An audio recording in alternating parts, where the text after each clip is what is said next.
Buenos días, bienvenido al podcast Un poco de delito en tu café. Soy su animador para hoy, Audrey, y soy con mi amiga, mi pareja, mi confidente, Catherine. Catherine, ¿cómo estás? Hola, bien. ¿Qué tal?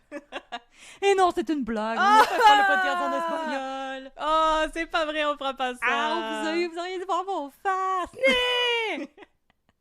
Alors, bonjour tout le monde, bienvenue à Un peu de crime dans ton café, le podcast où on jase des crimes en prenant un café entre amis. Oui. Alors, comme d'habitude, je suis avec ma chère amie Catherine. Comment ça va? Bonjour, ça va bien? Et en introduction, je voulais juste dire que tout le monde m'a écrit, tout le monde dans le monde qui vient de Maastricht m'a écrit pour me dire comment prononcer Maastricht. Et bien là, je l'ai dit 2 fois, j'espère que je l'ai dit comme faux. Et je voulais juste vous dire que c'est pas ma faute, c'est la faute à Google.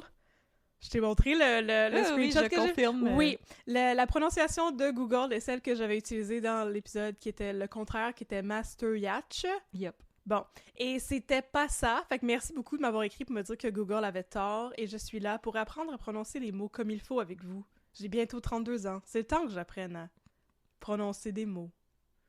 Merci. Voilà. Voilà. C'était Catherine Côté de Redemption. Comme Marc Arcan Redemption. Exactement. Voilà! Avec mes nunchakus. Yes! Yes! Fouche, fouche, fouche, fouche!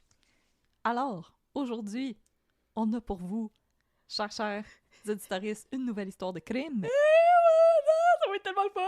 qui va vous être racontée par Catherine. Mais Mais avant dis-moi! ça, on va vous recommander un café. Alors, le café qu'on va vous recommander aujourd'hui, c'est un café qui nous a été recommandé par une auditrice, Virginie Brouillette, Mon Dieu, ça tombe donc bien.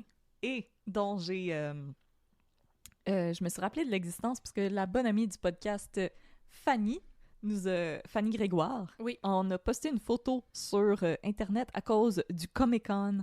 Alors là, attention à nos auditeuristes geeks, surtout dans le domaine du jeu vidéo. Je sens qu'on va être dans vos cordes parce que le café qu'on vous recommande aujourd'hui, c'est le torréfacteur Level Up Coffee qui propose une gamme de 3 cafés avec des noms qui sont des thématiques de jeux vidéo. Alors, il vous propose le AFK velouté, le Battle Royale corsé et le Respawn équilibré. C'est disponible sur Internet au levelup.coffee. Vous pouvez les trouver sur Google. Maintenant, tout le monde se sert de Google. Personne ne tape des adresses en tant que tel maintenant. Non. Alors, le Level Up Coffee, c'est disponible sur les internets. C'était aussi disponible au Comic-Con, mais au moment où on enregistre, le Comic-Con est terminé. Allez ranger vos costumes de cosplay. Ils vont être prêts pour l'année prochaine. Oui. Alors, merci beaucoup Virginie de nous avoir écrit pour nous faire cette recommandation. Alors maintenant que vous avez du café dans votre tasse, on est prêt et prête à partir en business. Oui, on parle direct en business aujourd'hui. Hey. Et non, je ne parlerai pas toujours avec cet accent qui Oh, est insupportable. et je ne parlerai plus en espagnol. Alors Alors- non, mais si tu veux me poser des questions en espagnol pendant le cas, je vais peut-être pouvoir te répondre, mais probablement pas parce que je suis vraiment pas bonne. C'est correct. Alors, Catherine, de quoi tu nous parles aujourd'hui? Aujourd'hui... Est-ce que je te demande avec mon air sérieux et ma tasse qui est remplie d'eau et non de café?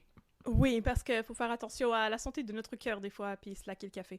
Tout d'abord, je tiens à remercier Du Beaulieu de nous avoir écrit pour nous conseiller ce cas. C'est une histoire old-timey que j'ai eu beaucoup de plaisir à rechercher pour vous. C'était une recherche très intéressante à faire parce que ce cas était beaucoup plus complexe que ce que je pensais que ça allait être à la base. Donc aujourd'hui, je vais vous parler du sanatorium de Mademoiselle Virginie Gobeil, où des gens sont morts dans des circonstances louches entre 1902 et 1909. Oh wow!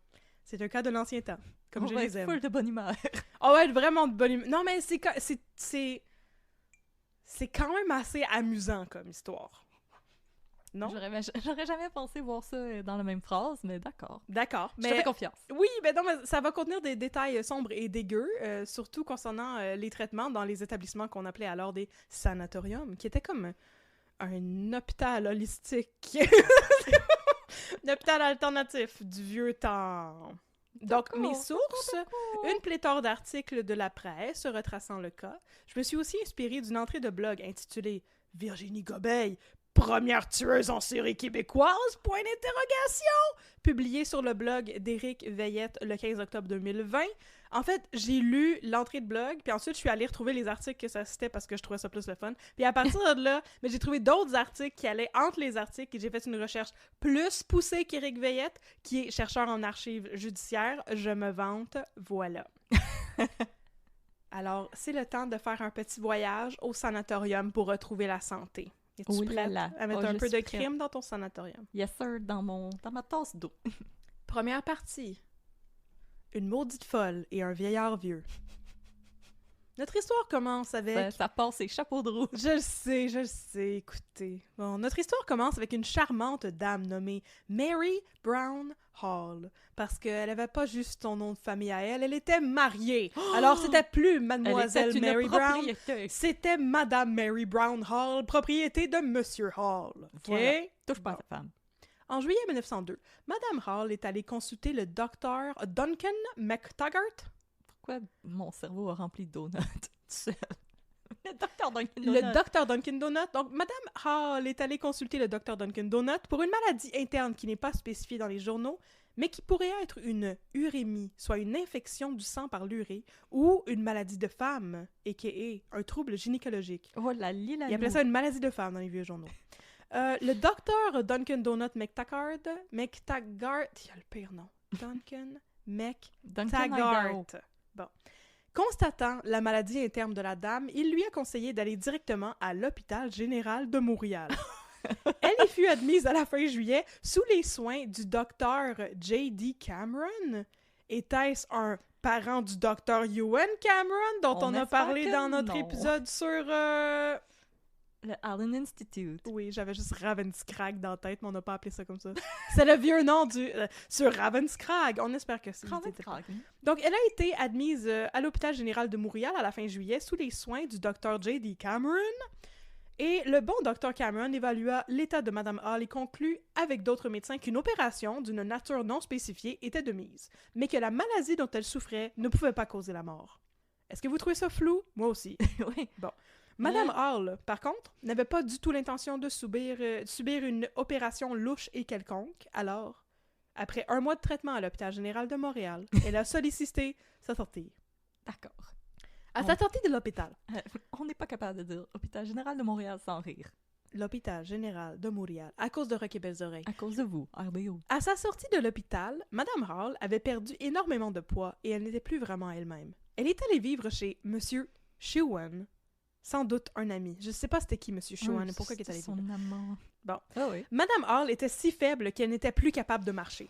Elle semblait aussi dérangée mentalement, du style « pas toute là tout le temps ». Mais tout se passait relativement bien dans leur cohabitation jusqu'à ce qu'en septembre, M. Chouan rentre d'un banquet et trouve Madame Hall assise sur les marches en avant de la maison qui était située au 117 rue Prince-Arthur. Oui, un banquet. Qu'est-ce que t'as contre les banquets? On dirait que c'est pas un mot auquel je m'attends après 1743. C'était en 1902! Un banquet! De quoi tu parles de 1743? Ah non, ok, tu veux dire que ça pourrait plus exister après 1743. Ok, je pensais que j'avais mal dit la date à laquelle ça se déroulait. Je disais, voyons, je me suis pas trompée à ce point-là. Non, c'est dans le sens qu'un banquet dans ma tête, c'est genre Astérix. Il est allé à un banquet, ok? D'accord, tant mieux pour lui, il a bien mangé. Il a très bien mangé. Et en revenant, il a trouvé Madame Hall assise sur les marches en avant de la maison, située au 117 rue Prince-Arthur. On espère qu'il y a quelqu'un qui habite là aujourd'hui, puis qui nous écoute, puis comme « Hey, c'est chez nous! » Ou c'est peut-être là qu'il y a le restaurant grec. On ne sait pas. Elle semblait, encore une fois, pas toute là. Alors, M. Chouan est rentré chez lui et a demandé à son fils qu'est-ce qui se passe. Celui-ci lui a appris que Madame Hall avait essayé de tuer tous les gens de la maison dans un accès de folie. Fait quoi, il a dit d'aller prendre de l'aide dehors. Ouais. OK. On appelle la police. Monsieur Chouan a donc dit à Madame Hall d'aller se coucher, maudite folle, et qu'il ferait émettre le lendemain un mandat d'arrestation contre elle pour avoir essayé de tuer. Il lui a donné une Snickers et il a dit « Tu n'es pas toi quand tu as faim. » Elle était angry. Immédiatement, elle a rajeuni de comme 15 ans. Wow! Non. Donc, il a dit d'aller se coucher, maudite folle, et qu'il allait faire émettre un mandat d'arrêt contre elle parce qu'elle avait essayé de tuer tout le monde. Quintoué. Le lendemain, il a convoqué chez lui le docteur McTaggart de tantôt parce que Madame Hall avait et je cite les journaux, l'esprit dérangé. Oh non, est-ce qu'elle avait bu une bière? Non! Ah, les maudites bonnes femmes, c'est sans doute dit le Dr. McTaggart. J'aime ça ajouter du casual sexism dans mes cas. Il a conseillé à M. Shewan de shipper Mme Hall drette là dans un, je cite encore les journaux, un asile d'aliénés ou un établissement quelconque, car elle avait besoin d'un repos absolu. Ah voilà, l'asile ou en quelque part. Ouais, voilà, en voilà aux Galeries d'Anjou pour s'acheter des souliers, ça va sans doute guérir. C'est une femme, elle a besoin de chaussures. Oui. Monsieur Shewan a consulté un de ses anciens élèves. J'ai pas compris c'est quoi son deal à Monsieur Shewan, mais son ancien élève lui a dit qu'un jour il avait souffert d'une maladie de la mentalité, du genre qui donne le goût de tuer tout le monde, et qu'il avait été guéri en faisant un séjour dans un sanatorium. Je t'avais dit que t'allais trouver ça drôle comme ça. Il avait été guéri, l'élève de Monsieur Shewan, en faisant un séjour dans un sanatorium du nom de Sanatorium Mission, situé au 1742 rue Saint-Hubert. Ça qualifie sans doute comme un établissement quelconque pour le repos absolu, c'est sans doute dit M. Shewan. Oui, va-t'en au spa, madame. Va-t'en au spa du Sanatorium Mission, parce qu'il a voulu y shipper Mme Hall subito presto. Alors, il a convoqué le frère de Mme Hall, qui s'appelait M. Brown, parce qu'avant, elle s'appelait Brown. Mr. Brown. Mais qui n'avait pas de prénom. Et qui a constaté que ça... Dans les journaux, il ne disait pas c'était qui. Il a constaté que sa sœur n'était pas bien pantoute, du style de vouloir tuer tout le monde. Et il s'est occupé de contacter le sanatorium. La femme qui gérait le sanatorium, Virginie Gobeil, a écouté les informations que lui a données M. Brown et elle a dit qu'elle acceptait de prendre Mme Hall sous son aile, mais que celle-ci devrait être accompagnée parce qu'il s'agissait d'un cas très sérieux et lourd. Je veux dire, fair enough, elle a essayé de tuer tout le monde. Mais c'est vrai qu'elle a essayé de tuer tout le monde, parce que pourquoi tu vas pas chercher la police tout de suite? Oui, c'est vrai. Hein? Il y a des trous dans cette histoire. Il y a beaucoup de trous dans cette histoire, parce qu'on est en 1902 et les journalistes prennent des libertés, comme moi je prends des libertés en écrivant des dialogues pour j'allais dire pour les bonhommes de cette histoire. C'est des vraies personnes. Ça. Est-ce que cette histoire vient de Gruyère? Elle est pleine de trous. Ah! Excellent jeu de mots fromager. Oh là là. On était alors à la fin septembre 1902. Quelques jours après avoir fait interner Mme Hall dans le sanatorium, M. Shewan est passé lui rendre visite et il a dit qu'elle semblait contente et ne se plaignait pas des traitements. M. Shewan ainsi que les frères et sœurs de Mme Hall lui rendaient fréquemment visite. La femme, en revanche, ne semblait pas prendre du mieux. Elle refusait de manger, même si elle semblait avoir retrouvé sa parfaite raison, pour citer les journaux. Ah. Et puis, tout d'un coup, la merde a frappé le ventilateur. Oh non! Je déteste quand ça arrive. Je sais. C'est sale. C'est difficile à ramasser. C'est peu hygiénique. C'est exactement. Pourquoi la merde fait cela? Le dimanche 2 novembre 1902, le docteur Joseph Damien Vézina, qui avait son bureau de médecin juste à côté du sanatorium, y a été appelé pour Mme Hall. Le docteur Vézina était habituellement convoqué au sanatorium, non pas pour examiner les patients ou faire des prescriptions, mais pour signer des certificats de décès. Oh non! S'il ne donnait pas de prescription selon ses dires, c'était parce qu'il savait pertinemment que ses conseils ne seraient pas écoutés par les patients ni par Virginie Gobeil. À son arrivée au sanatorium, il a constaté que Mme Hall était dans un état de grande faiblesse. Elle était inconsciente et refusait toute nourriture, sans doute parce qu'elle était inconsciente. Madame! Mais là, il disait les deux de journaux, puis j'étais comme, oui, cela va ensemble. C'est difficile de manger quand t'es inconsciente. C'est ça. Le docteur McTaggart est aussi revenu voir sa patiente, qu'il trouva amaigrie, fiévreuse et faible, et aussi inconsciente. Oh. Il conseilla à Virginie Gobeil de lui faire boire de l'eau de chaux, mais, tristement, le lendemain, Mary Brown Hall est décédée. La chose, c'est pas ce qu'on faisait comme des toits avec? Oui, puis blanchir des murs. Mais on pouvait aussi boire de l'eau de chaux, puis apparemment c'était très nutritif. Hey, on est embarqué dans le train de la conception qu'on avait de la nutrition puis de la médecine en 1902, OK? Fait que reste dans le train. D'accord. Suite à son décès, les docteurs McTaggart et le docteur Dugas, qui n'avaient jamais été mentionnés dans l'histoire jusqu'à maintenant, coucou! Ils ont procédé à l'autopsie et ils ont constaté que Mary Brown Hall ne souffrait d'aucune maladie qui puisse expliquer sa mort. Autre qu'être une femme! Oh, quelle maladie terrible! On ne s'en remet jamais! Elle avait des seins. Oh non! C'est sans doute sa maladie interne pour laquelle il fallait qu'il l'opère. Elle avait des démons dans les seins. Oh non! Pour sortir les démons dans ses seins. Vu sa grande maigreur, ils tirèrent plutôt la conclusion que la femme était morte d'inanition, soit du manque de nourriture. Étrangement, c'était la deuxième fois en très peu de temps qu'un patient de l'établissement dirigé par Virginie Gobeil décédait sans cause apparente. En effet, quelques jours à peine avant la mort de Mary Brown Hall, un vieillard vieux du nom de Frederick Bell, qui était un vieux vieillard, comme le précisaient souvent les journaux, était aussi mort d'inanition au sanatorium Mission de la rue Saint-Hubert. Il y avait été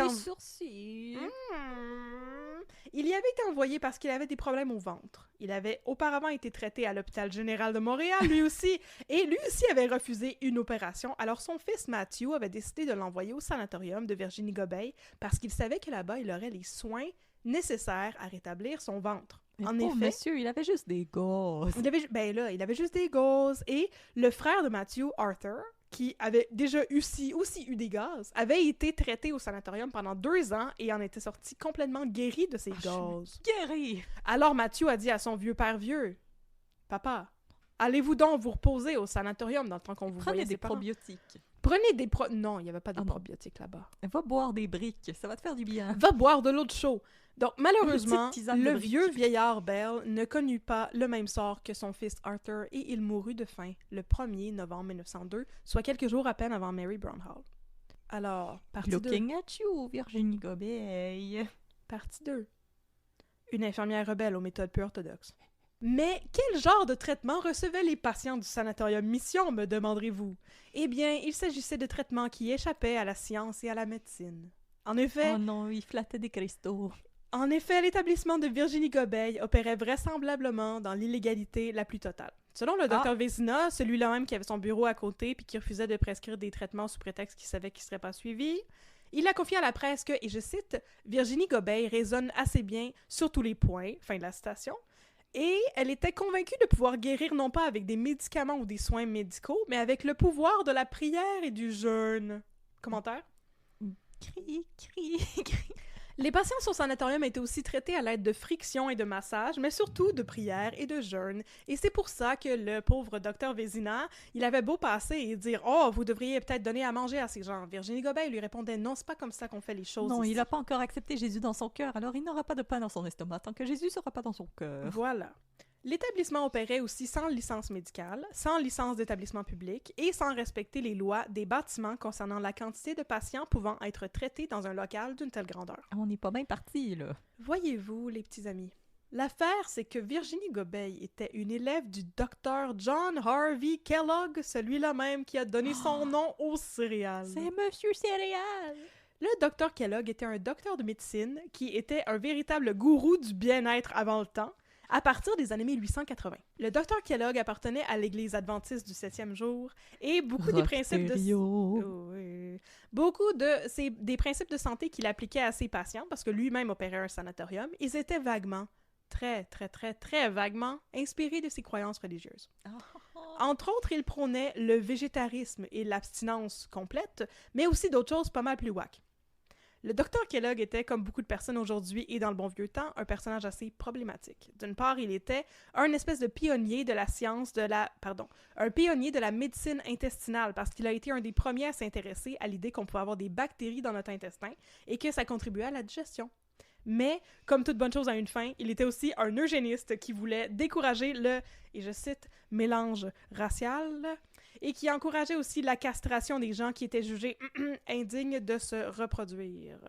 Soupir infini.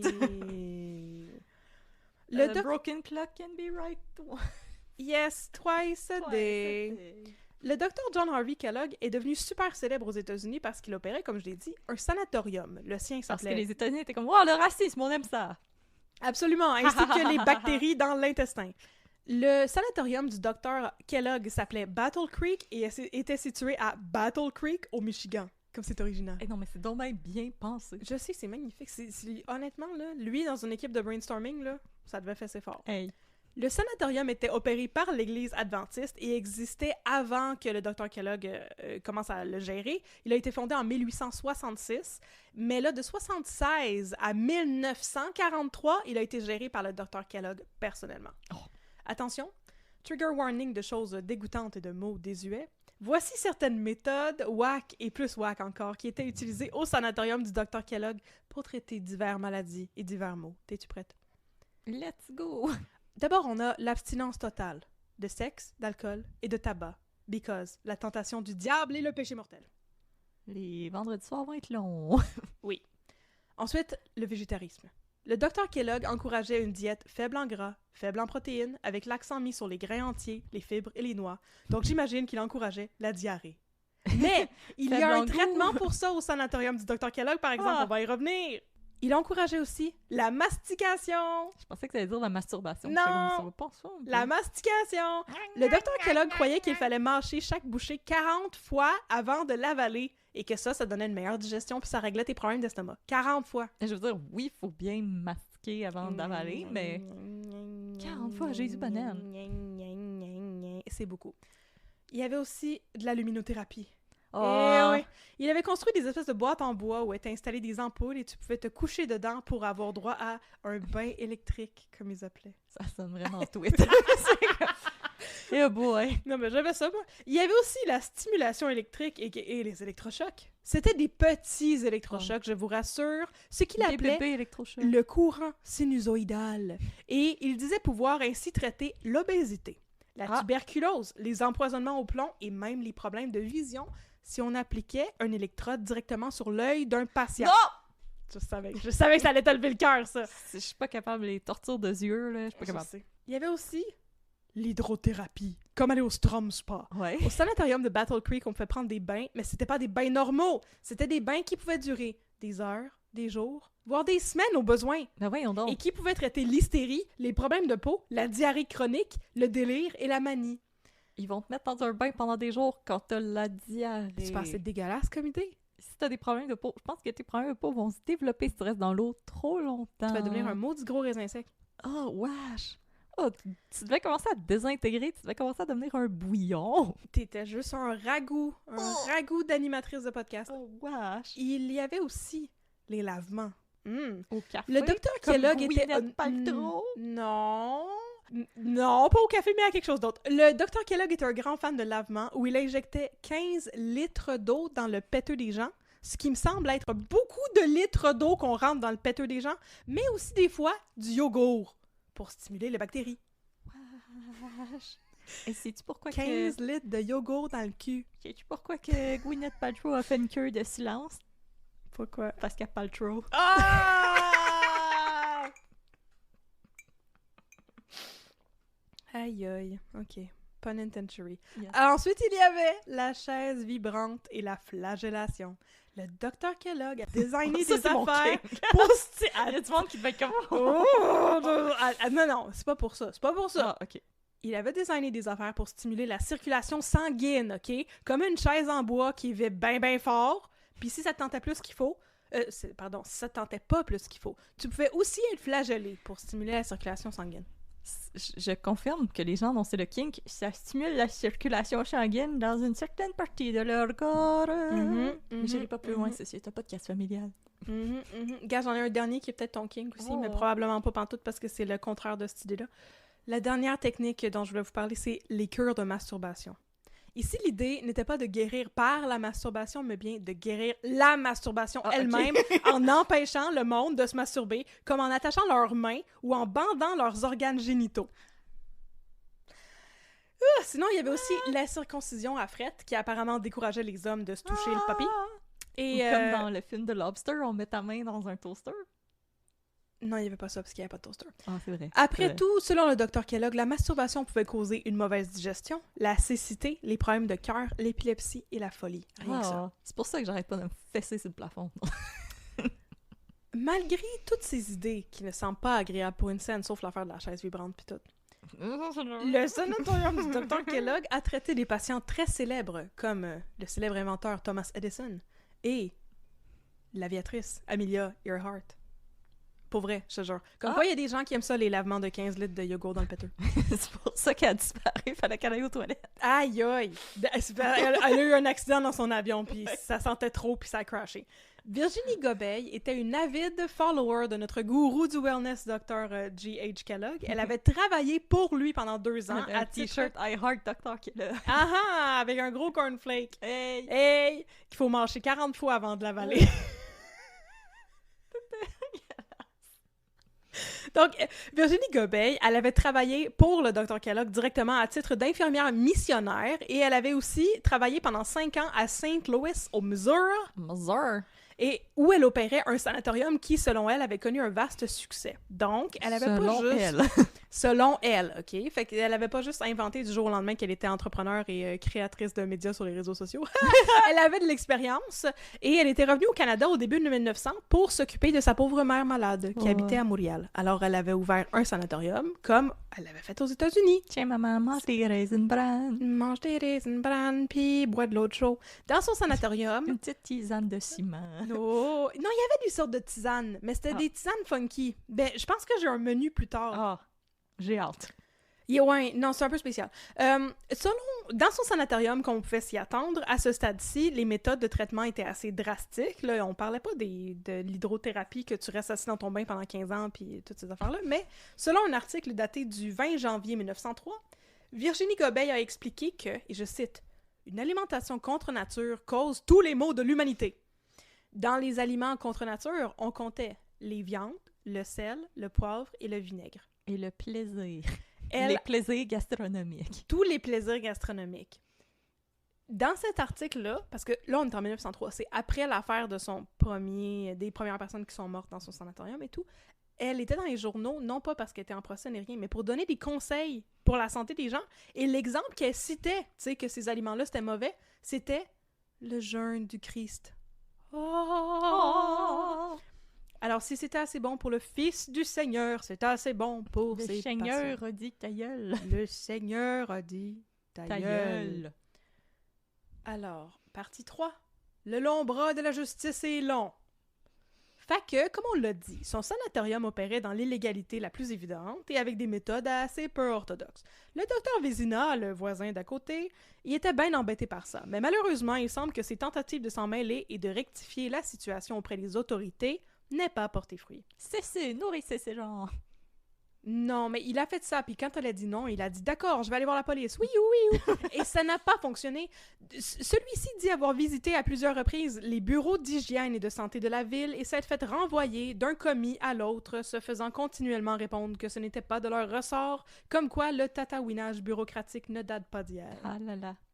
De surcroît, il était impossible de sévir contre Virginie Gobeil selon les commis du bureau d'hygiène, sous prétexte qu'il n'était pas possible de prouver qu'elle recevait de la rémunération en l'échange de ses soins. Et, de fait, elle n'en recevait pas. Virginie Gobeil n'avait qu'une employée, une assistante nommée Berthe Arendt, et l'établissement entier ne fonctionnait que par les dons des généreux et charitables... des généreuses personnes charitables. Cette phrase n'avait pas de sens pensé. Mais vous avez compris ce que je voulais dire. Oh, ouais. Pourquoi la charité chrétienne.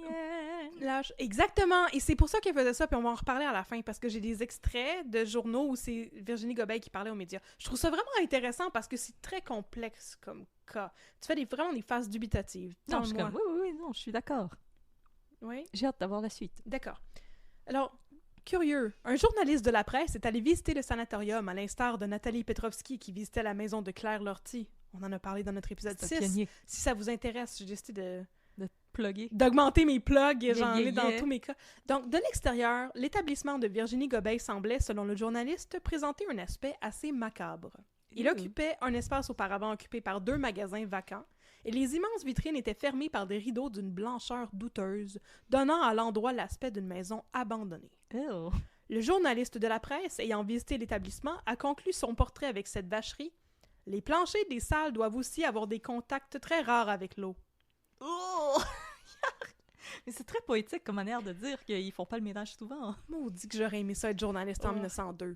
Très du fun. Maudit que... Ben non, j'étais une femme, j'aurais dû me déguiser comme Moulane. Mais après ça, j'aurais eu du fun. Une moustache bien virile. Et voilà.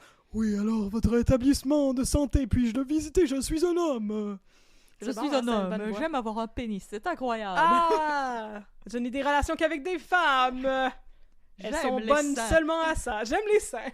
Donc, lorsque notre brave journaliste a visité l'établissement de Virginie Gobeil, il a demandé à s'entretenir avec elle ou son assistante, Mademoiselle Arendt, mais s'est fait répondre qu'elles étaient absentes parce qu'elles étaient allées à la cour ou au poste de police ou une affaire de même. Parce qu'en effet, suite à ces 2 morts de faim dont je vous ai parlé tantôt, le vieillard vieux Monsieur Bell et Madame Brown Hall, celle qui est morte de faim, 2 enquêtes du coroner étaient ouvertes simultanément.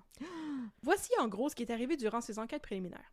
D'abord, furent appelés à témoigner les docteurs McTaggart et Vézina, le voisin, mais aussi les proches de Mary Brown Hall et du vieux Frederick Bell. Et ils ont expliqué en gros ce que je vous ai raconté depuis le début de ce cas, fait que vous pouvez ici mettre sur pause et aller réécouter tout ce que j'ai raconté dans la première partie, puis ensuite revenir ici. On va vous attendre. On vous attend.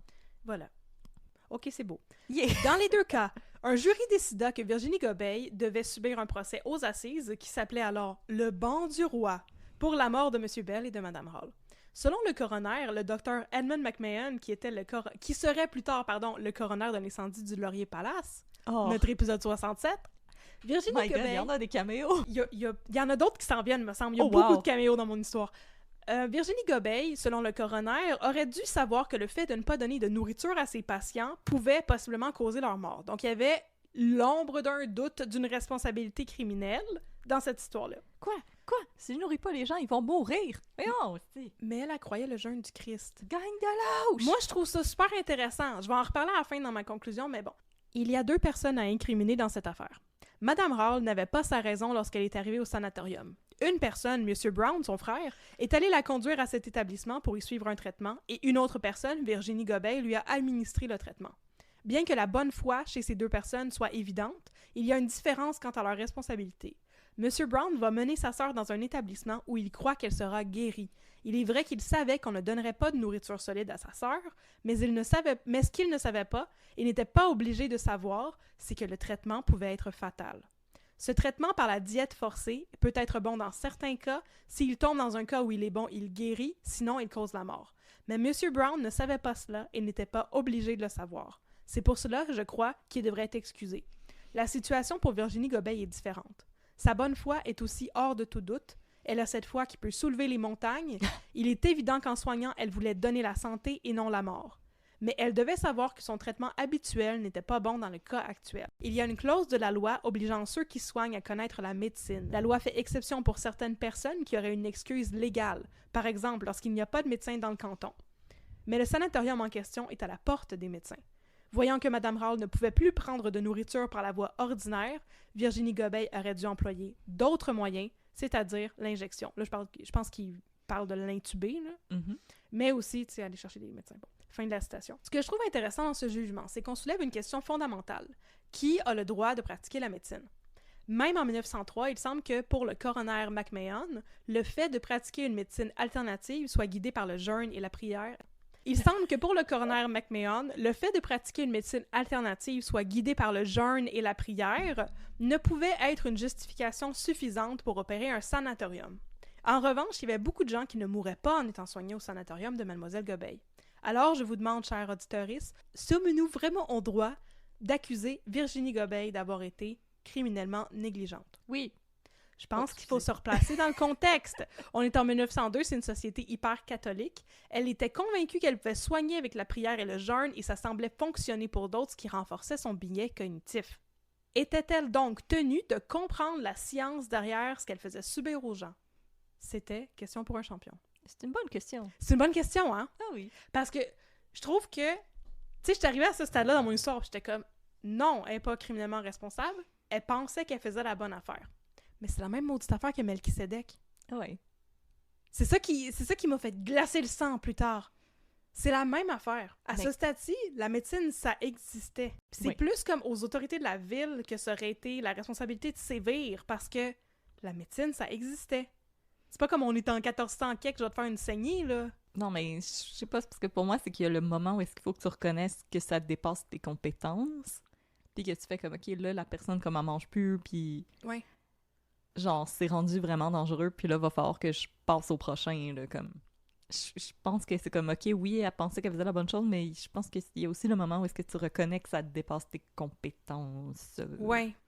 Je pense que c'est ça mon point. C'est intéressant, non? Mais tu sais, parce qu'elle allait chercher de l'aide, puis elle allait chercher le docteur Vézina à la fin, mais il était toujours trop tard, en tout cas.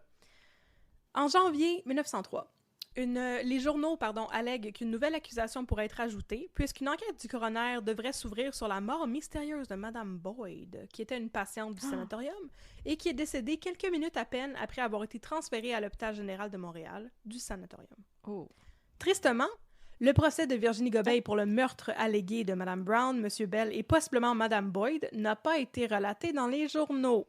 Tout ce qu'on sait, c'est que le 4 mars 1903, la presse a annoncé que Virginie Gobeil avait été acquittée de son accusation d'homicide et d'accélération de la mort. Ensuite, Virginie Gobeil et son sanatorium sont tombés un peu dans l'oubli pendant 6 ans. La seule trace que j'ai réussi à trouver dans les vieux journaux date de septembre 1905. Virginie Gobeil organisait un genre de levée de fonds pour ouvrir un nouveau sanatorium. Yeah! Finalement, l'établissement de la rue Saint-Hubert a fermé ses portes et un nouveau est ouvert, rue Cohen, à Montréal en 1906. Partie 4. En l'an de notre Seigneur, 1909.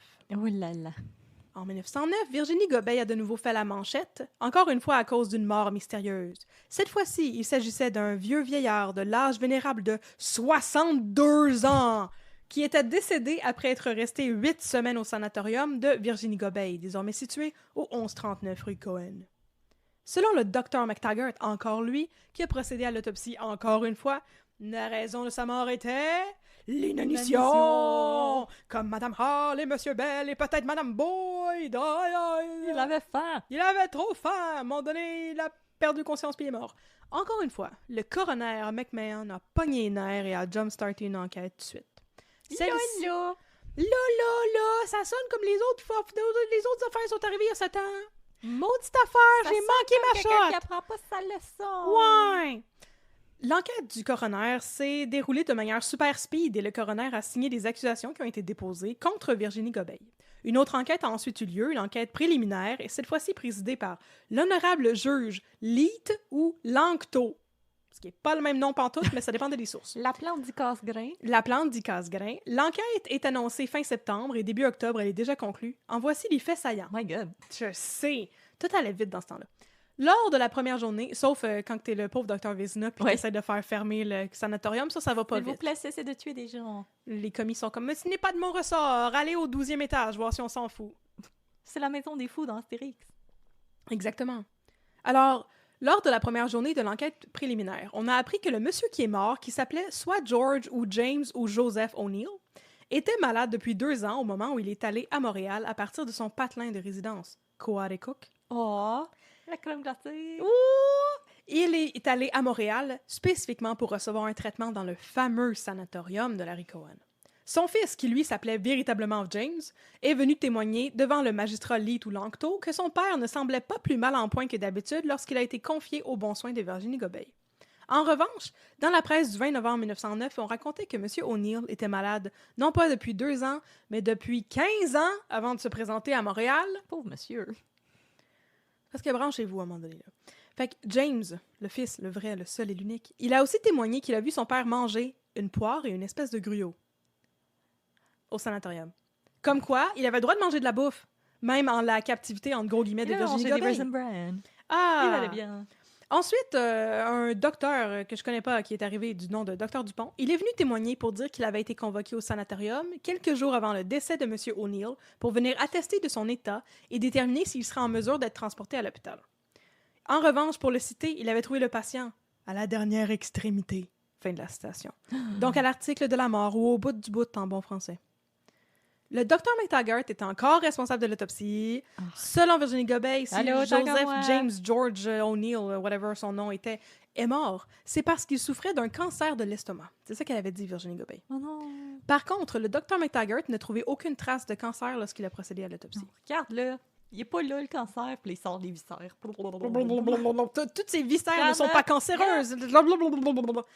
Alors, selon le Dr McTaggart, la cause de la mort était plutôt une néphrite interstitielle amplifiée par un manque de nourriture, whatever that means. C'est une infection urinaire? Je comprends. Non, je pense pas. Je comprends pas c'est quoi pantoute. Mais c'est amplifié par le manque de la nourriture. Pourtant, George, James ou Joseph O'Neill avait mangé lors de son séjour au sanatorium de Virginie Gobeil. Il a mangé une poire. Et du gruau. Mais voici une liste de son menu paru dans le journal Le Canada en septembre 1909. As-tu hâte? Oui. C'est par semaine. Justement, on approche du midi, là. J'ai faim. Voilà, c'est par semaine. Donc, la première semaine, il a mangé de l'eau minérale, de l'eau d'aqueduc aussi.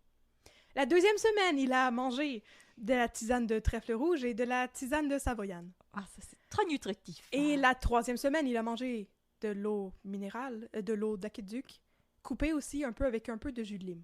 Oh, incroyable. La quatrième semaine, même régime que la précédente, en plus d'une tisane de pissenlit. La 5e semaine, même régime que la 2e, donc tisane de trèfle rouge, tisane de savoyane. Et finalement, en 6e semaine, lait de beurre, céréales, pamplemousse. En plus, on commence il reste supposément manger une poire et du gruau. Wow! Mais au bout de 6 semaines de jeûne. Les avocats de Virginie Gobeil ont donc demandé au Dr McTaggart s'il pensait que le gruau n'était pas une nourriture convenable. Tu sais, il va manger du gruau, on l'a entendu tantôt. Oui, le gruau avec des petits œufs de dinosaures dedans. C'est ça. C'est tellement cute, ça. Ce à quoi le Dr McTaggart a répondu qu'il n'y avait aucune trace de nourriture dans l'estomac du Dr O'Neill lors de son autopsie. Non, pas de cancer, pas de nourriture. Donc, oui, peut-être qu'il en a mangé, mais que c'était trop tard pour le sauver. L'enquête préliminaire s'est déroulée les 4 et 5 octobre, et le 21 octobre 1909, le juge Lee Toulanto a rendu son verdict. Est-ce que tu penses qu'elle va avoir un procès devant la cour d'assises? J'espère que oui, mais j'ai l'impression que non. Oui, elle allait en avoir un! Elle serait officiellement accusée d'homicide et subirait un procès devant la cour d'assises. Alors, partie 5. Pas la cour de debout, la cour d'assises. Hey, c'est ça ma joke. La partie 5, la cour d'assises, la cour de debout. Le procès à la cour d'assises s'est ouvert le 19 novembre 1909 et la défense a fait entendre qu'elle entendait... Elle fait entendre qu'elle entendait. La défense a fait entendre qu'elle allait faire comparaître 75 témoins. Fait que Montréal au complet dans ce temps-là. On va en reparler. Ah, d'accord. La couronne, quant à elle, a fait ça short and sweet. Le 20 novembre, elle a fait comparaître 3 médecins, Dr McTaggart, le Dr Dugas de tantôt qu'on a vu, et le Dr Mercier qu'on sait pas c'est qui. Ils ont tous les 3 dit qu'une diète drastique avait pu accélérer le déclin de la santé de M. O'Neill, qui était malade, on s'entend, depuis 2 ou 15 ans. Je confirme, c'était pas une bonne idée. Bon. La couronne a ensuite déclaré que son cas était clos, c'est tout. Ah. Et un des avocats de la défense a donc commencé sa plaidoirie et ses témoins et tout. Cet avocat de la défense était Maître Green Shields, le jeune avocat prometteur sur lequel tout le monde avait un crush dans l'histoire de Mary Gallagher. Notre épisode 2. Et que c'est beau la... vintage! Tu sais, là, je l'ai dit dans l'ancien épisode, que j'étais une nerd de crime. J'étais tellement excitée quand j'ai lu le nom de Maître Green Shields. Oh mon Dieu! Puis qu'il est revenu Maître Green Shields! Il a dit que Virginie Gobeil ne prodiguait pas des soins à titre de médecin et ne prétendait pas le faire non plus. Par conséquent, elle ne pouvait pas être trouvée coupable d'homicide involontaire, mais serait plutôt coupable de ne pas avoir su prodiguer des soins pour prolonger une vie qui était condamnée de toute manière. Que d'éloquence, M. Greenchild. Vraiment, M. Grillcheese. Alors, M. Grillcheese... Non, mais c'est ça. En d'autres mots, il a dit, elle ne prétend pas avoir la capacité de soigner. Si on peut la trouver coupable de quelque chose, c'est de ne pas avoir su comme prolonger une vie qui était condamnée de toute façon. Mais peut-on la trouver coupable de ça? Oui. C'est la question de Maître Grillcheese. La réponse de Maître Hibbard, l'avocat de la couronne, est venue péter bien vite la balloune de Maître Greenshields. Je vous cite la presse. Maître Hibbard, avocat de la couronne, prétend au contraire que du moment que la femme Gobeil soignait, la femme Gobeil, elle devait traiter son client comme une personne connaissant son affaire et qu'en agissant autrement, elle était coupable de grave négligence. Fin de la citation. La femme Gobeil. Ouais. La Gobeil, tabarouette. Oups, bref... la femme côté, elle sortit fort. La côté, elle sortit, puis à partir du moment où est-ce que tu dis que tu vas soigner du monde, faut que tu saches qu'est-ce que tu fais, sinon, ben c'est de la négligence. Bon. Alors, Maître Greenshields Grillcheese a aussi demandé à retirer la clause de l'appréciation des jurés. Ah. Et le juge, l'honorable Trenholm, a décidé de prendre quelques jours pour y penser. Donc, ce qu'il demandait... On va aller prendre un break.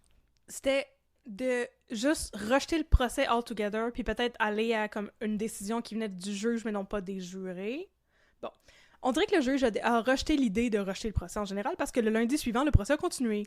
Donc, la couronne ayant conclu sa présentation de témoins avec les 3 témoins tantôt, la défense a continué à faire défiler ses 75 témoins promis. Voici quelques exemples de témoignages. Monsieur Gregory, qui était propice à l'apoplexie, a subi un traitement de 56 jours au sanatorium, durant lesquels il n'a rien mangé, et il a été complètement guéri de son apoplexie. Et maintenant, je n'ai plus d'apoplexie. Merci, Virginie Gobeil. Voilà! Tous les témoignages finissaient par « Merci, Virginie Gobeil ». Madame Matt a été traitée pendant 29 ans par des médecins qui ne sont pas venus à bout de ses problèmes, qui incluaient la nervosité, la tuberculose, la paralysie et la dyspepsie. Hey, ça va pas bien sa vie. En revanche, lorsqu'elle a séjourné au sanatorium pendant 27 jours pour soigner ses maladies de foie, ses rognons et 6 autres maladies anonymes, elle a été complètement guérie et elle jeûnait pendant tout ce temps-là. Je suis guérie. Je ne suis plus paralysée. Avant, j'étais paralysée. Maintenant, je ne suis plus paralysée. C'est grâce au jeûne. Madame Matt était aussi le jeûne du Christ.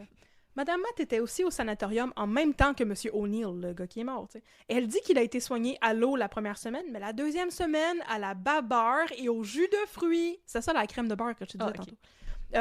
Fait que il était pas à jeun, OK? Il buvait du jus de fruits. Puis aussi de la babarre. Madame Prévost, quant à elle, aurait vendu une bouteille d'eau minérale à Monsieur O'Neill, mais elle sait pas s'il l'a utilisé comme il était censé, fait que, basically, c'est de sa faute s'il est mort. Comment utiliser de l'eau minérale? Non, rentre-toi pas dans le nez, monsieur, franchement. J'ai rien compris de ce témoignage-là. Il se l'est mis dans le péteux, c'est pas de ma faute. C'est pas de ma faute, il savait pas comment lire les instructions de la bouteille d'eau minérale. Ensuite, Virginie Gobeil elle-même est venue témoigner. Elle a parlé de sa vie, de ses expériences auprès du Dr Kellogg et au sanatorium de St. Louis, au Missouri. J'ai soigné les cheveux. J'ai soigné tous les corps. C'est ça, tous les gens sur le ranch. Elle a expliqué que M. O'Neill était très malade quand il est arrivé au sanatorium et elle n'a accepté de le prendre comme patient que parce qu'il insistait beaucoup. Cela dit, elle avait peu confiance en ses capacités à lui sauver la vie, selon ses dires.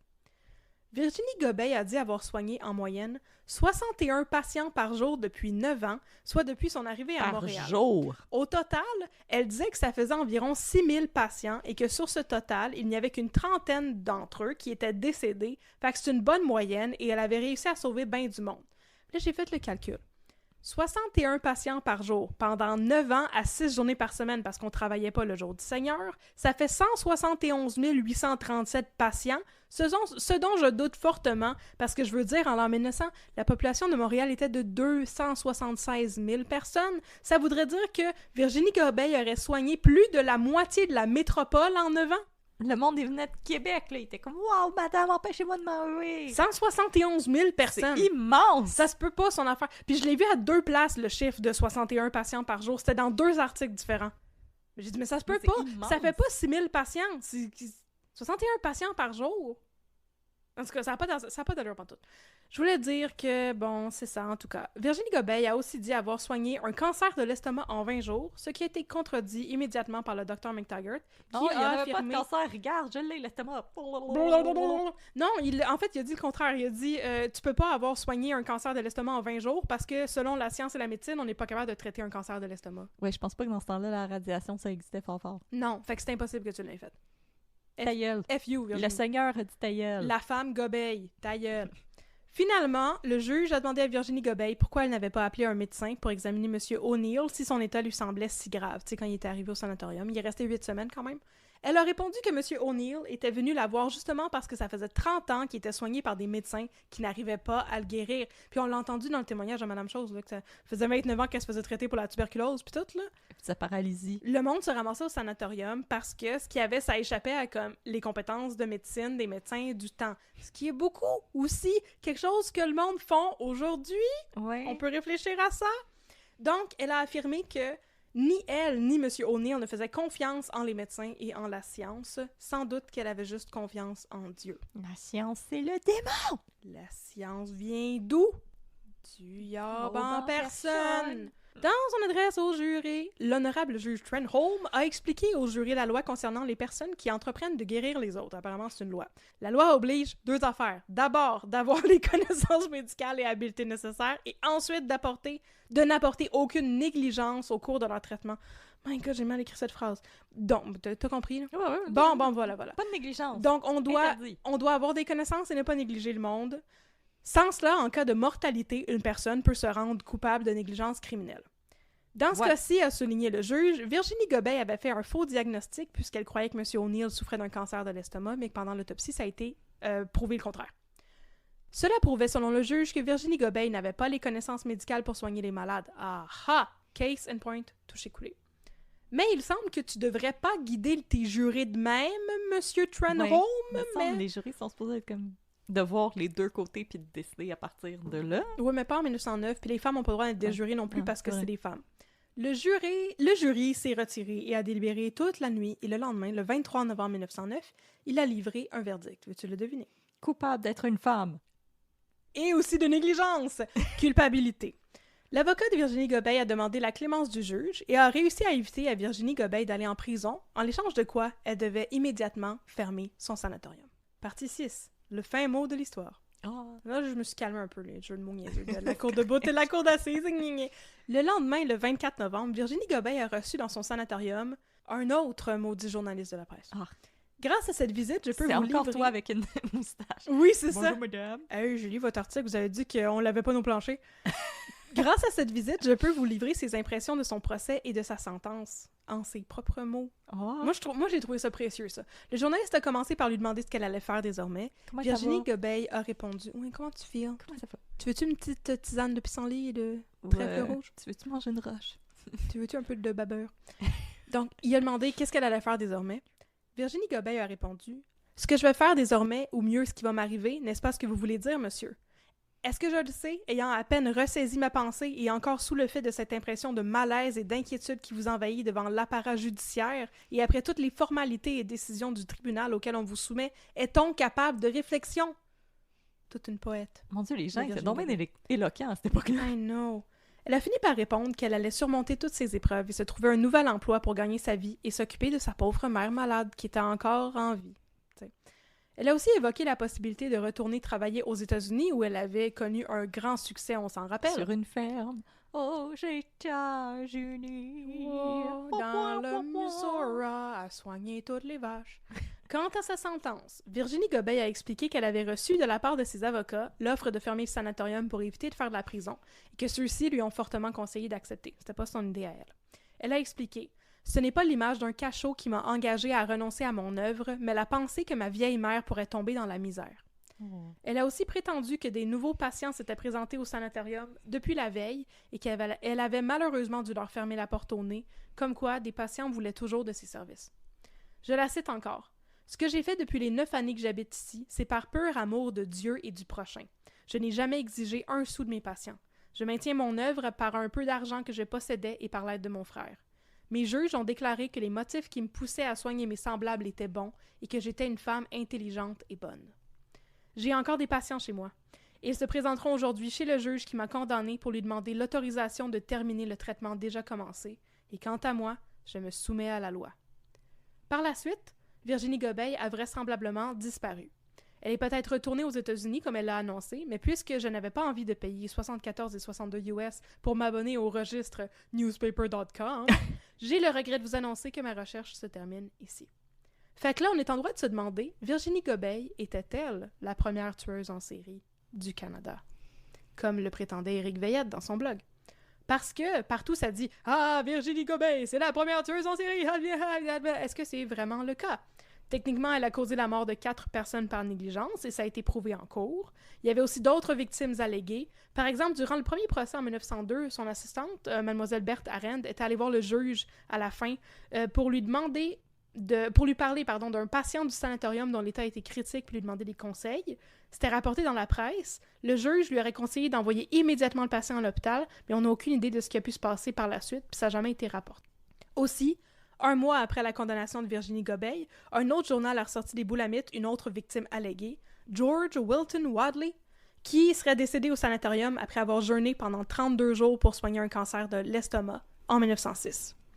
Alors, Audrey, qu'est-ce que t'en penses? C'est la fin. Je suis pas d'accord avec le titre de première tueuse en série, parce que, je veux dire, c'est pas une tueuse en série. Non. Je pense pas, je veux dire, je suis pas dans sa tête.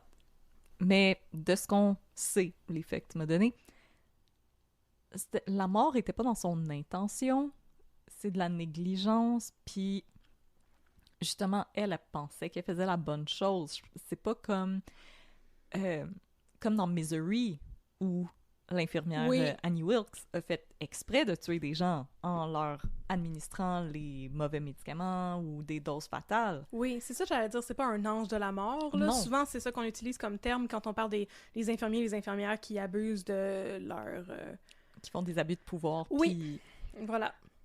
Pour provoquer la mort des... Pour provoquer la mort, c'est ça, gens. C'est qu'elle a pas voulu provoquer la mort, puis pour l'étiquette de tueuse en série... bon, j'ai pas étudié là-dedans ou quoi que ce soit, mais il me semble que ça prend comme l'intention de provoquer la mort, tandis qu'ici, c'est de la négligence, c'est un manque de connaissances, mais justement, je veux dire, en plus, avec la foi chrétienne puis tout ça, je veux dire, tu veux pas provoquer la mort de quelqu'un, c'est comme c'est comme ça que tu perds ton ciel en tuant quelqu'un. Fait que je pense vraiment que c'est... Elle a bite off more than she could chew. Oui. Il y a eu de la négligence, je suis pas en train de la pardonner ou quoi que ce soit, mais non, c'est des morts par négligence. C'est pas un ange de la mort, c'est pas une tueuse en série, c'est quelqu'un qui pensait qu'elle faisait bien les choses, mais non. Puis je pense que oui, c'est la bonne chose de fermer le sanatorium, parce que comme... Ouais, mais on le sait qu'elle est allée aux States pour en ouvrir un autre. Ouais, c'est juste parce que j'ai pas été capable de trouver sa trace, puis j'ai essayé de plein de façons différentes, justement, dans Google, mais les bases de données de journaux américains, c'est pas... moi, j'en ai pas trouvé qui était accessible, puis que j'étais capable de fouiller, mais on le sait que c'est ça qu'elle est allée faire, là. Oui, c'est juste ça qu'elle savait faire. Un autre. Ouais. Mais t'aurais pu devenir sœur, Virginie Gobeil. Mais moi,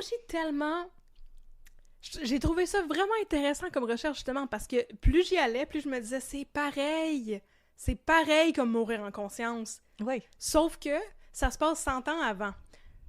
À un moment où est-ce que on s'attendait pas à ce que les femmes aient des connaissances, en général, aient des études, où est-ce que les informations n'étaient pas accessibles comme elles le sont aujourd'hui avec l'Internet et tout, où est-ce que la foi puis la charité chrétienne, ça occupait une part très, très importante dans la vie de tous les Canadiens français, là. Moi, j'y donne le bénéfice du doute, puis je pense que c'était une bonne personne qui a fait de son mieux. Puis c'est vrai qu'elle a soigné énormément de gens avec son affaire du jeûne. Il y avait clairement quelque chose qu'elle avait compris, un peu comme le docteur Kellogg, tu sais. Oui, le jeûne, ça a des bons côtés, tu sais. Oui, ça peut t'aider avec tes ulcères d'estomac, whatever. Oui. C'est ça. Puis de changer la diète aussi, quand tu souffres d'ulcères d'estomac, c'est super bénéfique. Là. C'est vraiment, il y a des aliments qui provoquent de l'inflammation, de la douleur. Oui. Fait qu'en éliminant certaines choses de ta diète, oui, tu vas aller mieux. C'est vrai. Oui. Absolument. Moi, je pense qu'elle faisait la bonne chose. Puis, tu sais, elle allait chercher de l'aide quand ça, justement, échappait à ses compétences. Mais il était trop tard. Mais c'est comme... Je pense que dans son cas, je suis prête aussi à lui donner le bénéfice du doute. Oui! De toute façon, ça fait trop longtemps. I'm getting soft. Ça fait trop longtemps, mais je le donne pas à Melchisedec. Non! Parce que ça, je suis comme, non, ça, c'était un grift. Parce que c'était une arnaque. Oui, ça, c'était pas la même chose. Même s'il était convaincu, c'est parce que... Il y a une différence entre... C'est ça l'affaire, c'est le pouvoir de la conviction puis de la foi, tu sais. Pour l'affaire de Melchisedec, c'est Elena. Si elle était convaincue qu'elle était, tu sais, un canal pour l'esprit de Melchisedec et tout, c'est une affaire si tu décides que t'es voyante ou médium ou whatever, tu reçois du monde chez vous puis tu leur parles de leur vie antérieure puis tout, c'est parfait. Mais effectivement, on sait à ce stade-ci que tu touches pas à des affaires de médecine. Non, c'est... Fait que les affaires de hutte de sudation, enfermer du monde dans des cercueils, puis tout ça, non. Puis il y avait tout le côté vraiment sectaire aussi, où est-ce qu'il y avait, tu sais, une escalation des moyens, où est-ce que, tu sais, il faut que tu ailles à des séminaires, faut que tu sais, pour devenir accrédité comme réaligneuse de chakra ou whatever, il me semble que c'est ça qu'elle faisait la femme qui était décédée. Puis, tu sais, il faut toujours que tu payes de plus en plus pour aller là, puis c'est de plus en plus sélect, il y a de moins en moins de monde qui peuvent y aller, fait que toi, t'es spécial parce que tu y vas, puis toute cette mentalité-là qui entourait, je trouve que ce bout-là, c'est dangereux, puis maintenant, on devrait être au courant.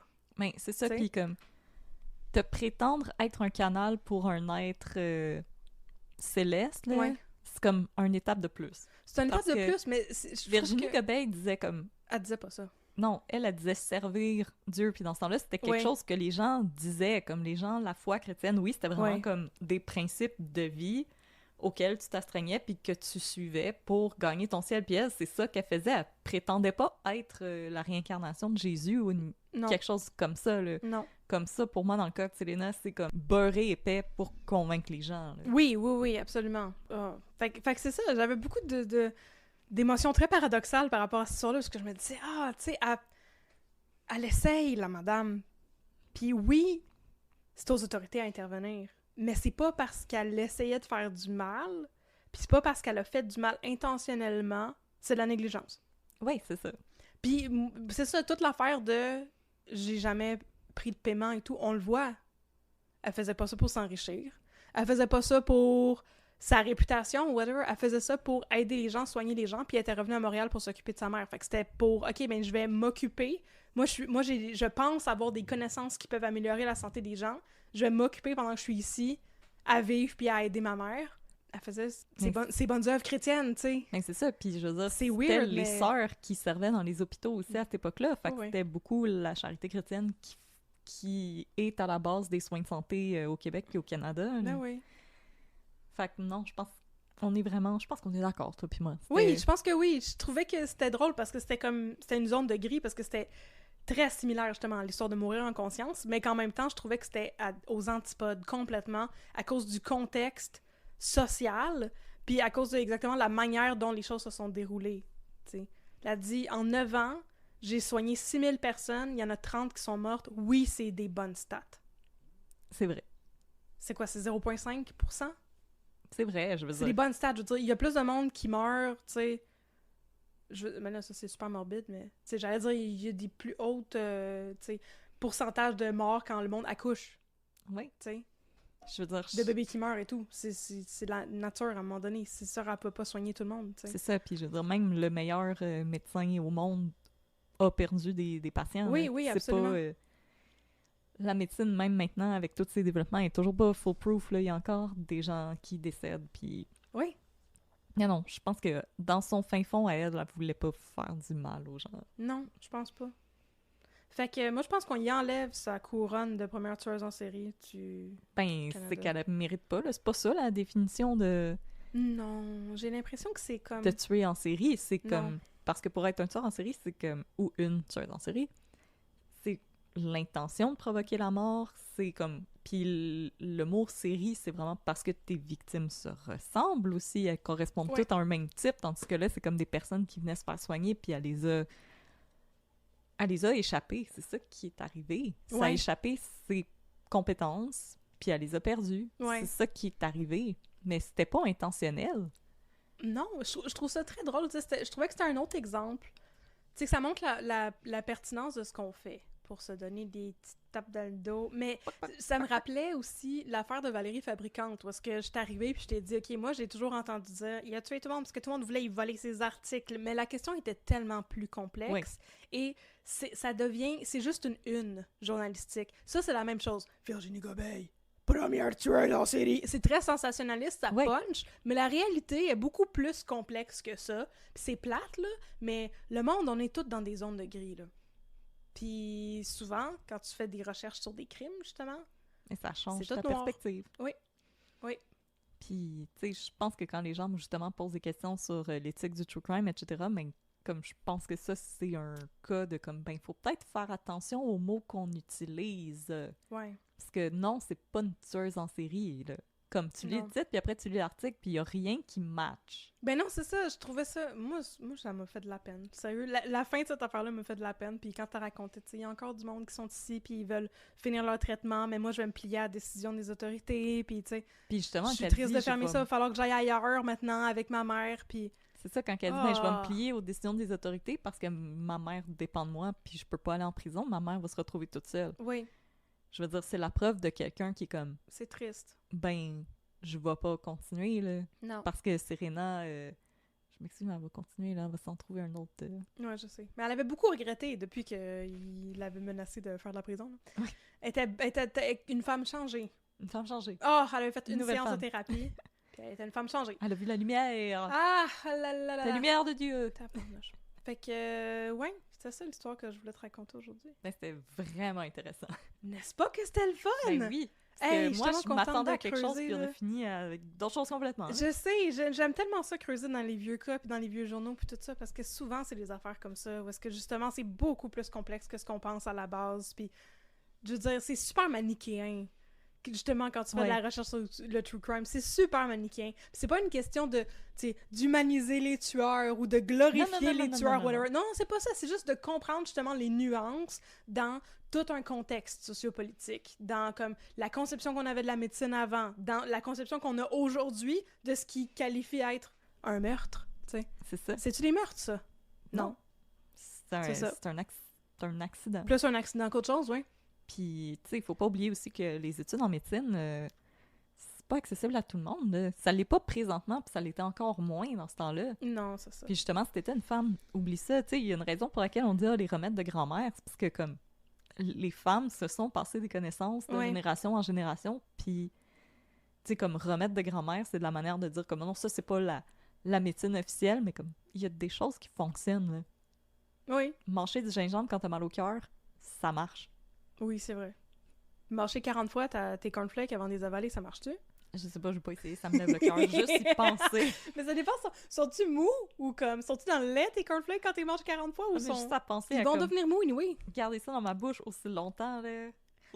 Tantôt, je vais te filmer, tu vas manger un mini-wheat 40 fois puis l'avaler après. Puis non, on il y a va quelqu'un mettre qui ça fait son king sur Internet. Oui, mais c'est ça que j'allais dire, on va mettre ça sur Patreon, ça va nous attirer plein de patrons. En plus des photos de nos pieds. Je vais venir les mâchoires musclés. Fait que voilà. Alors, c'était mon cas pour aujourd'hui. C'était fascinant. J'essaie! Fascinating. Merci! Alors, merci, tous et toutes, d'avoir été parmi nous, entre chats, parmi nous. Ils sont des nôtres, ils ont bu leur verre comme les autres. Ils ont bu leur petite tisane de chaud comme les autres. S'il vous plaît, ne buvez pas des tisanes. Ils boivent de la tisane de trèfle rouge jusqu'à ce que ça cogne. Oui. Non, merci d'avoir été des nôtres. On espère que vous avez aimé l'histoire que nous avions pour vous aujourd'hui. Notre comeback. Notre comeback. Mais c'est comme, le deuxième comeback des Comeback Kids, c'est ça. Exactement. Comeback Kid. Excellente chanson de Sharon Van Etten. Tell her about it. Non! On l'avait dans la tête tantôt. Oui, on se la chantait tantôt. Billy Joel, oui. Guillaume Joël. Guillaume. Alors, si vous avez aimé ce que vous avez écouté aujourd'hui et que vous aimeriez nous supporter, vous aimeriez nous conseiller des cas, vous aimeriez nous conseiller un café, faites-le. Nous sommes disponibles, nous sommes à votre écoute ou unpeudecrime@gmail.com. Nous sommes sur Facebook @unpeudecrime, nous sommes sur Instagram @unpeudecrime. Dans ton café, si vous aimeriez... Oh, je fais shaker les micros. Oui, c'est ça que je viens de voir. Arrête de faire ça! Excusez, je me prenais pour une laveuse. Alors, si vous aimeriez nous soutenir de manière monétaire, vous pouvez le faire en allant sur Patreon. Nous avons un Patreon, vous pouvez nous donner un petit peu de sous pour nous aider à continuer ce beau projet. Il y a différents tiers qui vous donnent différentes choses, entre autres accès au Discord pour voir des photos de nos projets de tricot, de nos chats et de nos recettes. Et nous allons maintenant remercier ces nouvelles personnes qui se joignent à nous. Merci. On avait arrêté la semaine passée. Amélie Jade. Parfait. Alors, merci Lauriane. Merci Monica. Merci ma petite vache à mal aux pattes. Tirons-la par la queue, elle ira bien mieux. Dans un jour ou deux. Merci Marie-Pierre Cyr. Merci Charlie Gervais. Merci Karine Fauché. Merci 99 Racing. Et merci Karine Dubeau. Merci, c'est vraiment apprécié. Vous nous aidez à rester indépendante, pas d'annonce. Juste chez nous, dans notre salon, bien installé. Avec notre studio maison. Mais il y a quelqu'un qui m'a écrit il y a pas longtemps pour me dire pourquoi vous offrez pas un tiers ou est-ce que le monde vous font une contribution volontaire une fois, tu sais, juste un don. J'ai vérifié, puis ça se peut pas. Puis dans les guides... Oui, je veux dire, ça se peut. C'est une chose qui existe dans... Moi, je crois pas à ça, les dons. Mais, non, mais j'ai... c'est pas vrai. Sur Patreon, il y a uniquement des abonnements mensuels. Fait que là, sur le site de Patreon même, ça se disait « Dites à vos abonnés de vous abonner, puis ensuite de se désabonner. » J'étais comme « Ok, c'est niaiseux. » Fait que je pense qu'on devrait juste rendre notre PayPal accessible. Ah oui. Comme ça, oui, je vais travailler là-dessus dans les prochains jours. Puis comme ça, si vous voulez nous faire un don une fois, nous payer un café, ben ça va être disponible. Accessible, on va tout mettre ça direct. Mais il n'y avait pas la plateforme Pay Me a Coffee? Oui, mais je pense qu'ils prennent peut-être... un abonnement? Non, un pourcentage. Ah, ok, non. Parce que tant qu'à être, versez-nous direct dans notre PayPal, puis mettez... Éric Bruno met l'argent direct dans ma brassière, on n'en parle plus. alors à suivre. Vous nous suivrez sur les réseaux sociaux. Voilà. Mais là, on a fait toutes nos plugs. On n'a pas pris trop de temps, Mégane va être fière de nous.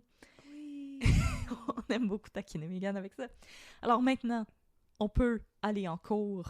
Oh oui! On va mettre nos toges. Oh!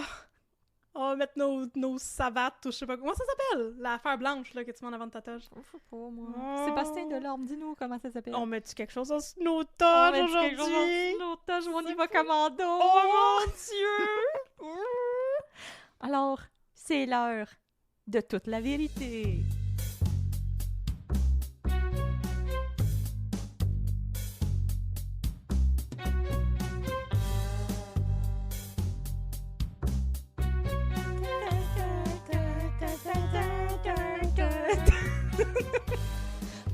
Côté, Maître Côté! Ah, qu'est-ce qui se passe, Maître Boutin? Hey là, j'ai toute une histoire pour vous, là. Ah, ok, allez-y. Qui est vraiment typique des années où est-ce que cet épisode de Toute la vérité absolument trépignant est sorti. Ok, attendez, je cherche dans des vieux classeurs beige, Ok, je fais des recherches pour là. je fais des requêtes d'informations pour la couronne, à tout bout de champ, tout le monde fait ça. Ah!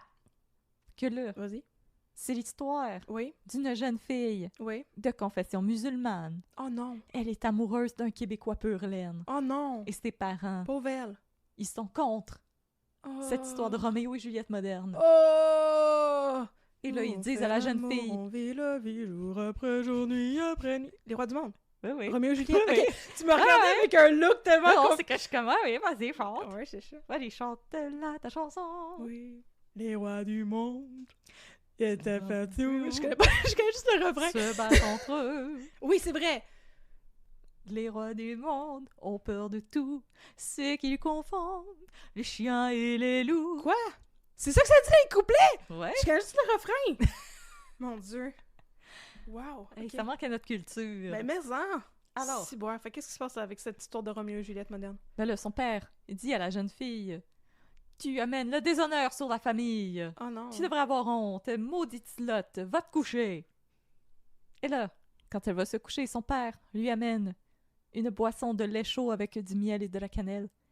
Mais la boisson, elle était empoisonnée! Oh non! Empoisonnée! Empoisonné! Oui, s'il vous plaît! Alors oui, la boisson était empoisonnée. Alors on se retrouve en cour et c'est Hélène Florent qui va devoir... qui est avocate de la couronne Ouais. et qui doit prosécuter le père qui est accusé d'avoir tué sa fille, Mhm. d'avoir commis un crime d'honneur. Oh non. Mais là, en background, Hélène Florent, son chum Patrick Robitaille, il a un fils qui était Michael dans la Patrice série Robitaille. Tactique. Ah, c'est vrai, Patrice Robitaille. Je m'excuse, Patrice. Patrice, on t'aime! Je Oui, vais m'excuser à Patrice c'est Robitaille. correct. Alors, pour m'excuser à Patrice Robitaille, je vais lui donner un gros bec mouillé sur sa bouche. OK. D'accord. T'as le droit? T'as le droit, hein? Oui, t'as le droit. Vas-y. Juste si lui est d'accord. Oui, oui, bien Sinon, sûr. t'as bien pas sûr, le faut droit. demander avant. Oui. Oh, consentement. Alors, Mais qu'est-ce qui se passe avec Patrice Robitaille? son fils, Michael, dans Tactique, Ouais. pour mon père, qui va faire « Oh oui, le petit gars! Le petit gars avec les grosses bobines! » Il est en train de devenir un néo-nazi! Qu'est-ce qui se passe? Oui. Ah, mon père, lui, il comprend tout. Il est « Ah, Ok. ouais, Michael, dans Tactique! Ouais, il est un néo-nazi. Il passait trop de temps sur les internets. Puis là, il Sur était 4chan. en train de se radicaliser et de devenir un jeune néo-nazi. Oh non! Puis là, Ok, lui, puis- il suit le cas parce qu'Hélène Florent est pas très discrète à la maison, tu sais. Puis là, il décide de se rendre chez la famille et de faire un graffiti sur la maison. Et il écrit en gros « Meurtrier sur la maison J'ai tellement de questions. ». Je t'écoute. Ben, Je pense qu'elle C'est avait parce- laissé traîner un dossier à la maison. c'est quoi le rapport avec le fait qu'il est néo-nazi? Être néo-nazi, ça fait pas de toi quelqu'un qui fait des graffitis pour dénoncer que le monde a fait des crimes? Ben, c'est parce que c'est des musulmans.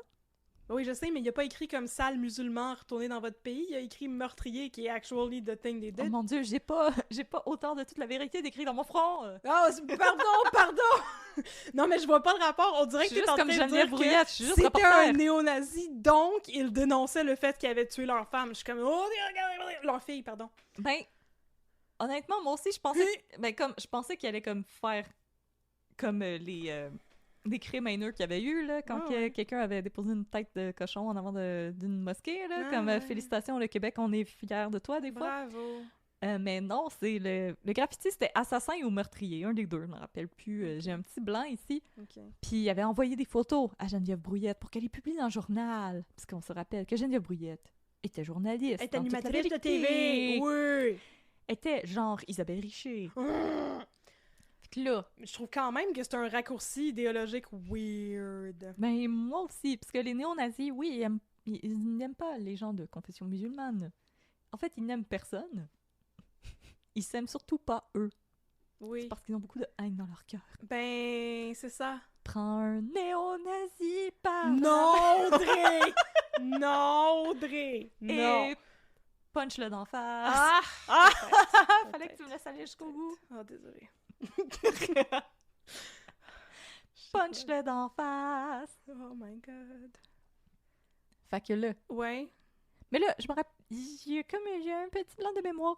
Mais dans le procès, finalement, on apprend que c'est pas le père qui a empoisonné la fille. C'est sa mère! Oh non! Ah! Les femmes sont capables de violence! Oui! Égalité. Mais c'est parce qu'en plus, la mère, elle ne parlait pas en français. OK. Alors, il y avait un traducteur en cours. Nice. Puis Hélène Florent, elle avait l'impression que le traducteur, il traduisait pas ce qu'elle disait.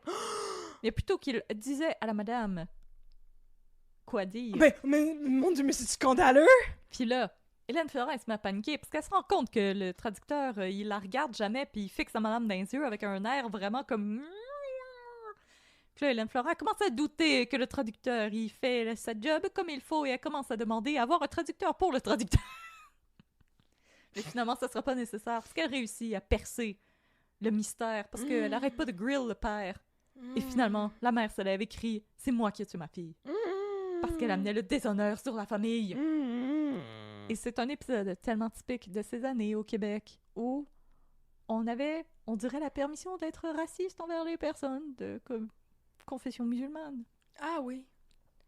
Remarque, on est toujours pas très cool avec ces gens. Ah, va vraiment, se le tu dire. dis des choses. Mais ça me fait penser à... Ça m'a peut-être rapport avec ça, mais ça, c'était bien avant. L'affaire Shafia. Oui.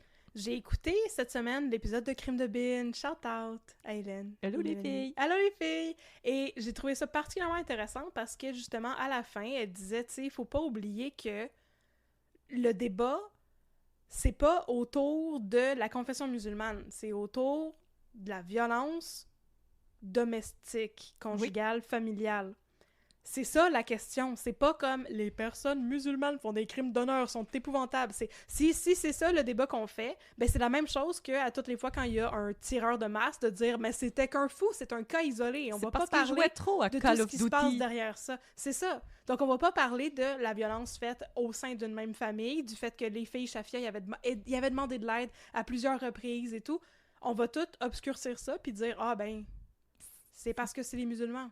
Non, puis je veux dire, il y a énormément de familles de confession musulmane qui vivent au Québec présentement, puis je vous garantis qu'ils vont jamais faire ça, là. Ben non, c'est ça. Parce qu'ils sont comme « Wesh! » Fait qu'il faut faire attention de pas tomber dans l'abîme de la folie et de l'islamophobie. Il y avait un humoriste, à un moment donné, qui avait expliqué la différence entre, dans le fond, les personnes de confession musulmane et les personnes de confession musulmane radicalisées. Mm-hmm.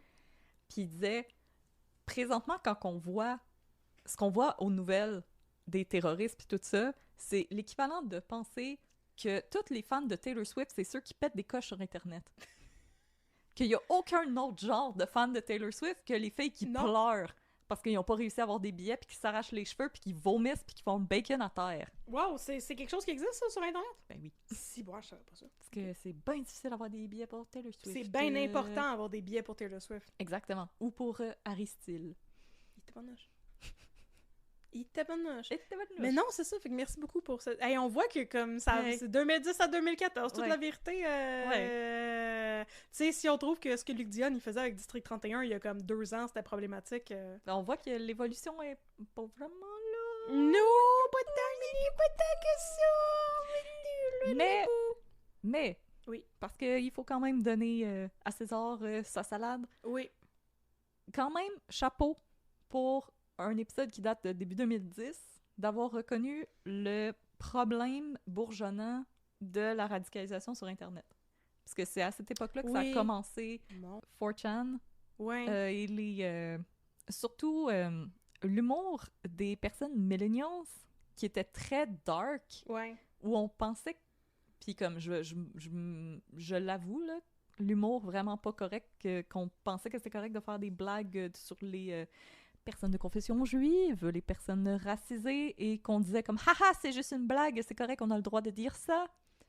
Non, c'est pas correct. Non. On est vraiment désolé, les millennials, fut un temps où on était vraiment, je ne ménagerai pas mon langage, on était des mardes. 100%! Comme des fois, on fouille là, dans nos vieux comptes Twitter, puis on se dit comme tabarnouche, je faisais dur en sacrament. Mais il y a personne qui est à l'abri de ça, faut pas, justement, faut pas s'idéaliser soi-même, faut pas idéaliser les autres non plus, là. Non, fait que comme on fait attention, on apprend tous les jours, puis c'est correct d'avoir fait des erreurs dans sa jeunesse. L'important, c'est de les reconnaître, de grandir. Mais quand même, je t'entends à toute la vérité d'avoir déjà vu dans le temps que c'était un problème qui commençait vraiment à éclore sur Internet, les communautés au comportement assez répréhensible et qui est maintenant un immense problème qui est en train d'ébranler le concept même de la démocratie. Intéressant! Alors, je suis quand même pas fière de vous pour avoir fait un crime d'honneur sûrement sans consulter la communauté musulmane, mais props pour avoir parlé du début de la radicalisation sur Internet. Ça, c'est vrai, puis c'est vrai que ça arrive rapidement. Fait que encore une fois, ça fait plusieurs fois qu'on vous le dit, s'il y a des parents qui nous écoutent, regardez, qu'est-ce que vous, chers petits, chères petites, regardent sur les TikTok. La pente est raide en tabarnouche. Absolument, absolument. Puis, il me semble qu'en plus, dans toute la vérité, il y avait un redemption story, le fils à Patrice Robitaille. Il allait en Chine avec Patrice Robitaille, puis il se rendait compte que les gens asiatiques étaient merveilleux. Il allait au Vietnam. Oui, c'est ça. Et tout d'un coup, il était guéri de son néonazisme. Il était guéri du néonazisme, il aimait tout le monde, et il prenait tout le monde par la main. Puis là, il voulait faire un film avec une grande chaîne humaine. Ça me dit de quoi, ça? C'était une extravagance d'amour. Oui, l'amour extravagant. C'est magnifique. La séance est levée, hein, maître. Oui, la séance est levée. Maintenant, on peut tous se prendre par la main. Ça les néo-nazis ont été guéris. Fouet. Oui, exactement. Mon maillet de cours sonne comme un fouet. Le mien, il sonne comme une affaire en caoutchouc. Bonk, bonk. Ah, c'est bon, ça. Bonk, bonk, la séance est levée. Fait que je te laisse. Faut que j'aille avoir du pound dans l'ascenseur avec Éric Bruno, mais dans l'angle que la caméra de surveillance, ça peut pas nous voir. Voilà, exactement. Puis moi, je vais aller manger mon lunch dans un plat Tupperware dans la salle de lunch des procureurs de la couronne parce qu'on est des procureurs de la couronne, fait qu'on est plus pauvres que les avocats de la défense. C'est ça, parce que c'est pas la mafia qui nous paye. Non, nous autres, c'est la charité chrétienne. Fait que la séance est levée. Yes!